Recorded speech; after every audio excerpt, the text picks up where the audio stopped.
آہستہ مہر بانو میں تو اب آگے جا کر آپ بہت بڑا ٹویسٹ دیکھنے والے ہیں، کیونکہ ایک طرف تو مہر بانو یہاں پر آ کر پھنس گئی ہے اور دوسری طرف وہ نوکرانی بن کر ان کے گھر کے سارے کام کر رہی ہے، لیکن ساتھ ساتھ اپنے اللہ سے دعا بھی کرتی جا رہی ہے کہ اس کے لیے کوئی مسیحا بنائے یا کوئی ایسا راستہ کہ جس کے ذریعے یا تو وہ اس گھر پر سیٹ ہو جائے یا پھر اس کی زندگی اس طرح سے آزاد ہو جائے۔ لیکن ابھی تک مہر بانو کو کوئی بھی سمجھ نہیں آ رہی کہ آخرکار اس کو اس ساری سچویشن کو کس طرح ٹیکل کرنا چاہیے، کیونکہ ایک طرف تو اچھے میاں کی وجہ سے اس کے لیے پریشانیاں ہیں اور ساتھ ساتھ اس کی ساری باتوں کو بھی کوئی بھی یقین نہیں کر رہا، کیونکہ اس گھر کا ہر فرد اس سے نفرت کرتا ہے اور کوئی بھی اس کی بات پر یقین اسی لیے نہیں کر رہا۔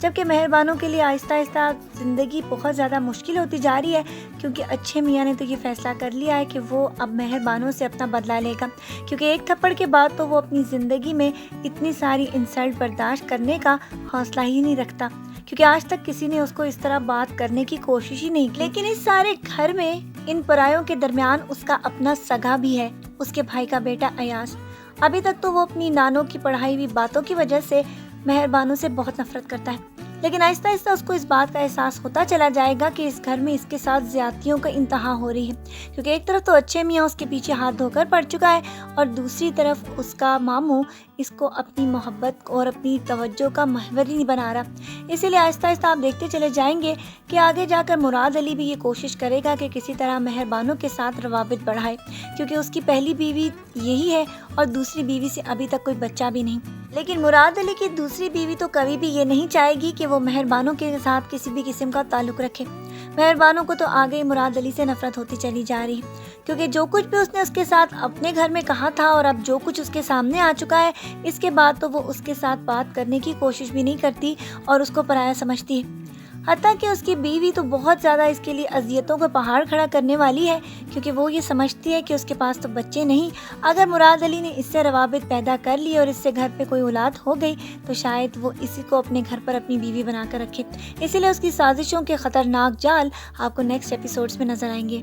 جبکہ دوسری طرف میراب کی والدہ اس کو ہر ممکن یہ کوشش کر رہی ہیں کہ کسی طرح وہ کسی بھی لڑکی کو پسند کر لے تاکہ وہ اس کی شادی اس کے ساتھ کروا دے، لیکن ابھی تک میراب کی زندگی میں سوائے مہر بانو کے کسی اور عورت کے آنے کی جگہ ہی نہیں۔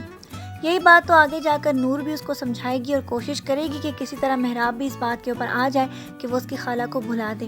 لیکن پھر آہستہ آہستہ اس طرح کے حالات پیدا ہوتے چلے جائیں گے کہ جب یہ خود ہی مہر بانو سے ملنے کے لیے اس کے گھر جانے والے اور وہاں جا کر ساری کہانی ان کے سامنے ایک ایک کر کے کھلتی چلی جائے گی کہ آخرکار جو کچھ بھی مراد علی نے دھوکہ اس کو دیا ہے وہ بھی ان کے سامنے ایسے ہی نظر آتا چلا جائے گا۔ جبکہ ساتھ ساتھ آپ یہ بھی دیکھتے چلے جائیں گے کہ ابا میاں کی طبیعت روز بروز خراب سے خراب تر ہوتی چلی جائے گی، اور پھر اس کے بعد مراد علی کی کہانی جب ان تک پہنچنے والی ہے پھر تو ان کی زندگی کو بھی خطرہ ہوگا۔ آج کے پرومو ریویو ویڈیو کے لیے بس اتنا ہی، ابھی تو کہانی سٹارٹ ہوئی ہے، آگے دیکھیے ہوتا ہے کیا۔ اپنا ڈھیر سارا خیال رکھیے گا، بہت ساری دعاؤں کے ساتھ پھر ملیں گے۔ اللہ حافظ۔